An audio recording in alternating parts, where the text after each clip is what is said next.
Shoulder surfing का क्या मतलब होता है, ये आज की इस वीडियो में सीख लेते हैं। शोल्डर सर्फिंग का मतलब होता है कि किसी की जासूसी करना या किसी की जो सेंसिटिव इंफॉर्मेशन है, यानी कि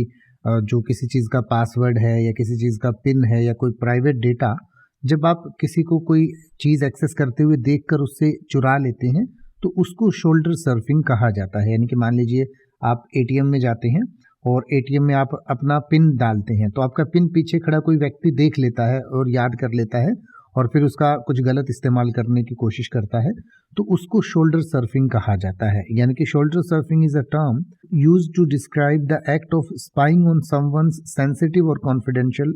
information typically related to passwords, pins or other private data by looking over their shoulders while they are using a computer, smartphone, ATM और अदर इलेक्ट्रॉनिक डिवाइसेस। यानी कि शोल्डर सर्फिंग एक ऐसी टर्म है जिसका मतलब होता है कि किसी चीज़ की जासूसी करना या किसी के शोल्डर पर से झांक कर, यानी कि बगल से आपने देखकर उसका कोई पासवर्ड, पिन या कोई प्राइवेट डेटा जो है वो देख लिया या याद कर लिया। तो हो सकता है एटीएम पर या किसी कंप्यूटर को यूज़ करते हुए स्मार्टफोन में, मान लीजिए स्मार्टफोन का जो है लॉक पैटर्न है वो आप अगर किसी का देख लेते हैं तो और फिर उसका कुछ मिसयूज़ करने के लिए, तो उसको शोल्डर सर्फिंग कहते हैं। यानी कि मान लीजिए आप अपने फ़ोन का पासवर्ड अपनी वाइफ को नहीं बताते हैं या अपने पेरेंट्स को नहीं बताते हैं और वो आपको साइड से जब आप पासवर्ड लगा रहे होते हैं देख लेते हैं, तो उसको अभी आप एक शोल्डर सर्फिंग कह सकते हैं। यानी कि शोल्डर सर्फिंग का मतलब कि अनऑथराइज्ड तरीके से किसी की इंफॉर्मेशन लेना और वो भी आमने सामने रहते हुए या ऐसे देखते हुए,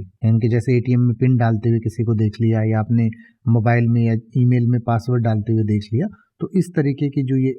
काम होता है, ये एक्शन होता है, इसको शोल्डर सर्फिंग कहा जाता है। और इसके बारे में और अधिक पढ़ना चाहते हैं तो आपकी स्क्रीन पर दिया गया है, आप पढ़ सकते हैं। और हमें इस तरीके की एक्टिविटीज़ से बचना चाहिए, ना ही हमें शोल्डर सर्फिंग करनी चाहिए और ना ही दूसरों को करने देनी चाहिए। यानी कि जब भी आप कोई प्राइवेट डेटा अपना एक्सेस करते हैं तो अपनी निगरानी रखें कि कोई शोल्डर सर्फिंग आपके साथ ना कर रहा हो। अब आप ऐसे ही किसी भी वर्ड का मतलब हिंदी और इंग्लिश में YouTube पर सर्च कर सकते हैं। आपको मेरी वीडियो मिल जाएगी जिसमें आप बिना किसी फालतू बकवास के सीधा उस वर्ड का मतलब समझ पाएंगे। तो ऐसी ही वीडियोस को देखते रहने के लिए चैनल को सब्सक्राइब करें और बेल आइकन को प्रेस करें।